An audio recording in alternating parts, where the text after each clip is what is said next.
स्मृति आज कुछ स्पेशल बनाती है और अपने आस पड़ोस के लोगों को अपने घर बुलाती है।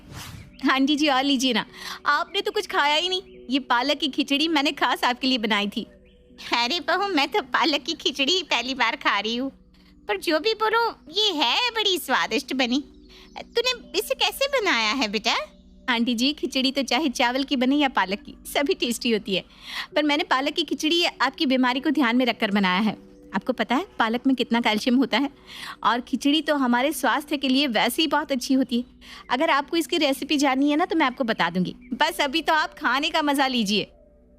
वो सब तो ठीक है बहू, पर एक गिलास पानी भी दे देना। खाना तो खिला दिया, पानी तो तू किसी से पूछ ही नहीं रही। माँ जी, मैंने आपको कितनी बार समझाया है कि खाना खाने के तुरंत बाद पानी नहीं पीते, और खड़े होकर तो बिल्कुल पानी नहीं पीना चाहिए। वैसे ही आपके घुटने में इतना दर्द रहता है, आप आराम से पानी पियो और थोड़ा रुक कर, पानी कहीं भागा नहीं जा रहा। इस तरह से स्मृति अपने घर आए पड़ोसियों के सामने अपनी नॉलेज दिखाने लगती है। सभी पड़ोस की औरतें चांदनी की बहू की इतनी नॉलेज देखकर हैरान हो जाते हैं और आपस में बातें करने लगते हैं। चांदनी बहन, तुम तो बड़ी ही पढ़ी लिखी बहू लेकर आई हो। तुम्हारी बहू को तो दुनिया भर का ज्ञान है। वो तो है बहन, अब तुम तो जानती हो ना मेरे बेटे को। बहू, तुम्हारा ज्ञान देखकर तो कोई शक नहीं मुझे कि तुम कम पढ़ी लिखी हो, पर तुमने वैसे कितनी पढ़ाई करी है? हमारे लल्ला से भी ज्यादा पढ़ी लिखी हो क्या? अरे नहीं आंटी, मैं भला उनकी बराबरी कैसे कर सकती हूँ। मैंने ज़्यादा पढ़ाई नहीं करी, बस पीएचडी कर रखी है, इसलिए मेरे नाम के आगे डॉक्टर लग गया है। इतना बोलकर एक बार फिर स्मृति अपने नॉलेज का बखान करने लगती है। अब इसी तरह से किसी न किसी बहाने स्मृति अपने पड़ोस की औरतों को घर बुलाती और खाने के साथ उनके सामने अपने ज्ञान का प्रदर्शन करती। स्मृति की इतनी नॉलेज देखकर एक औरत स्मृति से कहती है, अरे बहू, तू तो इतनी पढ़ी लिखी और समझदार है, फिर भी घर में रहकर घर के काम करती है। अरे तू घर के काम के साथ साथ गली के बच्चों को क्यों नहीं पढ़ा देती? गली के बच्चों को देखिए, सबसे पहले तो वो सारे ट्यूशन जाते हैं और मुझे ना थोड़ा अजीब लग रहा था। मैं कैसे आप सबसे बोलूं कि अपने बच्चों को मेरे पास भेज दो, क्योंकि मैं तो कोई ट्यूशन पढ़ाती ही नहीं। पर आप इतना कह रही हैं तो मैं आपके बच्चों को पढ़ा दूंगी। ठीक है बहू, तो मैं अपनी बहू से बात करती हूँ। मेरा पोता तो अभी सिर्फ 8 साल का है, उसे अच्छे से पढ़ाना। पढ़ाई में ना थोड़ा कमज़ोर है। कोई बात नहीं आंटी जी, मैं आपके पोते पर पूरा ध्यान दूंगी। वैसे भी कौन सा मेरे पास कोई ज़्यादा बच्चे हैं।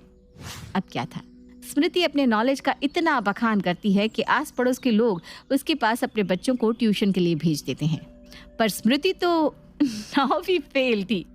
भला 9वीं फेल लड़की बच्चों को कैसे पढ़ाती? पर क्योंकि उसने सबको छूट कहा था, इसलिए वो खुद रात भर यूट्यूब से पढ़ाई करती है। हे भगवान, कितनी पढ़ाई करनी पड़ रही है मुझे। इतनी पढ़ाई अगर मैंने अपने समय पर की होती तो मैं 9वीं फेल ना होती। स्मृति अपना इंप्रेशन जमाने के लिए रात को यूट्यूब से पढ़ाई करती और अगली सुबह वही चीज़ घर आए बच्चों को पढ़ाती। तभी बंटी नाम का एक बच्चा स्मृति से कहता है, मैडम, आज तो आपने सिर्फ हिंदी पढ़ाई, इंग्लिश तो पढ़ाई नहीं, और परसों मेरा टेस्ट भी है। अरे कोई बात नहीं बेटा, परसों है ना, कल की छुट्टी में मैं तुम्हें वही पढ़ाऊंगी। हाँ, कल मैं तुम्हें इंग्लिश और मैथ दोनों सब्जेक्ट पढ़ा दूंगी। आज के लिए आज की क्लास यही खत्म करते हैं। चलो बच्चों, अब तुम अपने घर जाओ और पड़ोस के और बच्चों को भी बताना कि स्मृति मैडम बहुत अच्छा ट्यूशन पढ़ाती है। हाँ, सारे दोस्तों को बताना। ठीक है मैडम। बंटी अपने घर जाता है, जहाँ उसके घर वाले स्मृति के बारे में पूछते हैं। बंटी बेटा, तुम्हारी नई ट्यूशन टीचर ने तुम्हें कैसा पढ़ाया? अच्छा लगा उनके पास पढ़ाई करके? अच्छा पढ़ाया, और उन्होंने मुझे कल भी बुलाया है। ये तो बहुत अच्छी बात है बेटा कि वो तुम्हें एक्स्ट्रा क्लास भी दे रही है। अच्छे से पढ़ाई पर ध्यान देना। हाँ, जब बंटी की माँ को ये पता चलता है कि स्मृति ने बंटी को संडे वाले दिन भी ट्यूशन बुलाया है ताकि उसकी पढ़ाई का नुकसान ना हो, तो बंटी की माँ और ज्यादा खुश हो जाती है और पड़ोस में स्मृति की पढ़ाई की चर्चा करने लगती है। अरे आंटी, आपने अपने पोते को स्मृति के घर नहीं भेजा? कितना अच्छा पढ़ाती है, बच्चों पर ना बहुत ध्यान देती है। और दे भी क्यों ना, आखिर खुद ने पीएचडी जो कर रखी है। भला आप खुद सोचो, जिसने पीएचडी कर रखी है वो घर में ट्यूशन पढ़ाएगी? अरे वो तो अपने बच्चों का फ्यूचर देख रही है। अगर ऐसी बात है तो मैं भी अपनी बहू से कहूँगी कि मेरे पोते को वो इतनी दूर ट्यूशन ना भेजकर घर के पास भेजे। पास का पास भी और कम पैसे में अच्छी ट्यूशन क्लास भी। वही तो आंटी जी, जब गली में ही इतनी अच्छी टीचर है पढ़ाने वाली तो बच्चों को दूर क्यों भेजना। वैसे भी ना ये दूर के ट्यूशन वाले सिर्फ फीस लेना जानते हैं, बच्चे पर तो जरा भी ध्यान नहीं देते। अब देखो स्मृति ने कल भी बुलाया है मेरे बंटी को। अब बंटी की माँ की बातें सुनकर पड़ोस की 3-4 औरतें और स्मृति के घर चली जाती है और अपने अपने बच्चों के ट्यूशन की बात करने लगती है। हाँ हाँ, क्यों नहीं। मैं तो यहाँ बैठी हूँ बच्चों का भविष्य बनाने के लिए, और मैं तो यही चाहती हूँ कि हमारी आने वाली पीढ़ी भी पढ़ी लिखी हो। आखिर मैं अपने ज्ञान का करूँगी क्या। वैसे भी कहते हैं ना, ज्ञान बांटने से बढ़ता है। अब कल ही अपने बच्चों को भेज देना, हाँ, फिक्र मत कीजिए। अब क्या था, अब तो स्मृति जी की लॉटरी निकल पड़ती है और गली के सारे बच्चे स्मृति के पास पढ़ने के लिए आने लगते हैं। पहले जो स्मृति 1-2 बच्चों को पढ़ाती थी, अब तो वो 10-10 बच्चों को पढ़ाती है। जिसके बाद वो अपने घर के बाहर PhD वाली मैडम के नाम से एक बोर्ड भी लगा देती है। PhD के नाम से ही इंस्टीट्यूट चलेगा मेरा। अब गली के साथ साथ बाहर के भी बच्चे आएंगे मेरे पास पढ़ने के लिए, पर उन्हें पढ़ाने के लिए मुझे खुद भी तो पढ़ना होगा। चल स्मृति बेटा, YouTube खोल कर बैठ जा और सबसे पहले ये देख ले कि कल तुझे कौन सी क्लास को क्या पढ़ाना है। अब क्या था, अब बिना कोई देरी किए स्मृति YouTube खोल कर बैठ जाती है और बच्चों को क्या कल पढ़ाना है वो सारा सिलेबस पहले खुद समझ लेती है और अगले दिन बच्चों की क्लास लेती है। जो आज मैंने पढ़ाया वो सभी को समझ में आया ना? Yes ma'am. तो फिर ठीक है, हम आज की क्लास यहीं खत्म करते हैं। अगर किसी को कुछ समझ में ना आया हो तो वो अपने क्वेश्चंस लिखकर मुझे दे दे, उन्हें कल समझा दूंगी। और बंटी, तुम पढ़ाई पर क्यों नहीं ध्यान दे रहे हो? तुम्हारी शिकायत आई है। हाँ मैडम, आप जो पढ़ाती हो मैं उस पर अच्छे से ध्यान देता हूँ, मम्मी की तो आदत है। अच्छा ठीक है, देखो मैं कल तुम्हारा टेस्ट लूंगी, फिर मुझे पता चल जाएगा कि तुम कितना पढ़ाई पर ध्यान दे रहे हो। और सभी बच्चे अपने अपने डाउट्स जल्दी से मुझे लिख कर दे दो।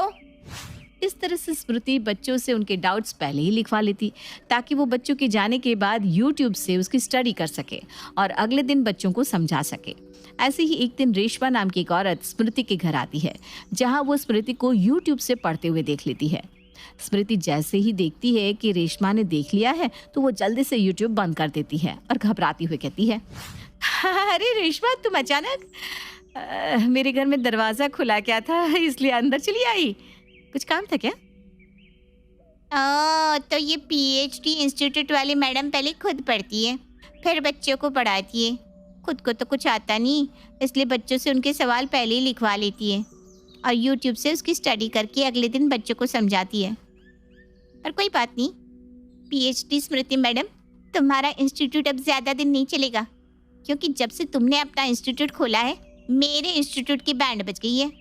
कहीं इस चुड़ैल ने मुझे YouTube से पढ़ते हुए तो नहीं देख लिया। रेशमा, क्या हुआ? क्या सोचने लगी? कुछ काम था क्या? हाँ, मैं यही देख रही थी कि तुम इतने सारे बच्चों को इतनी कम जगह में कैसे पढ़ा लेती हो। मेरी मानो तो रोड पर एक इंस्टीट्यूट खरीद लो, बच्चों को पढ़ने में आसानी होगी। फिलहाल तो मैं यहाँ चीनी लेने के लिए आई थी, घर में अचानक से मेहमान आ गए तो थोड़ी सी चीनी मिलेगी। हाँ, भगवान का शुक्र है इसे कुछ पता नहीं चला। सही कहा तुमने, मैं भी कुछ ऐसा ही सोच रही थी। अच्छा तुम यहीं रुको, मैं अभी तुम्हारे लिए चीनी लेकर आती हूँ। स्मृति जल्दी से रेशमा को चीनी देकर वहाँ से रफा दफा करती है और एक बार फिर से YouTube खोलकर बैठ जाती है। कुछ देर बाद ट्यूशन के बच्चे भी आ जाते हैं और स्मृति सबसे पहले उन सभी बच्चों के डाउट क्लियर करती है। स्मृति ट्यूशन से अच्छे खासे पैसे कमा रही थी, पर कहते हैं ना, झूठ के पैर नहीं होते। इसी तरह स्मृति का झूठ भी लंबे समय तक नहीं चल पाता और क्लास खत्म होने के बाद जब दोबारा स्मृति YouTube से पढ़ाई करने के लिए बैठती है तो रेशमा चुपके से उसके घर की खिड़की से उसकी वीडियो बना लेती है। और अगले दिन जब स्मृति ट्यूशन क्लास लेना शुरू करती है तो रेशमा पड़ोस की सभी औरतों को स्मृति के घर ले आती है और वीडियो दिखाते हुए कहती है, ये देखो, इस तरह से आपकी PhD मैडम साहिबा आपके बच्चों को पढ़ाती है। अरे इसे तो खुद कुछ आता नहीं, ये तो खुद YouTube से पढ़ती है और अगले दिन सिर्फ उतना ही बच्चों को पढ़ाती है जितना इससे खुद पढ़ा है। अगर अब भी आपको मुझ पर विश्वास नहीं है, इस वीडियो पर विश्वास नहीं हो रहा, तो आप इससे कोई सवाल कर लीजिए। मुझे तो यकीन ही नहीं हो रहा स्मृति। अच्छा तुम ही बताओ, पानीपत का युद्ध कब हुआ था और अमेरिका में आतंकी हमले कब हुए थे? बंटी की माँ के सवालों के जवाब स्मृति को नहीं आते क्योंकि स्मृति 9वीं फेल थी। उसने कभी 9वीं से आगे पढ़ाई नहीं की थी और ट्यूशन भी वो 9वीं तक ही बच्चों को पढ़ा रही थी। स्मृति की चुप्पी उसका झूठ सबके सामने ले आती है। इसके बाद पड़ोस की सभी औरतें अपने बच्चों को स्मृति के पास ट्यूशन के लिए भेजना बंद कर देती हैं।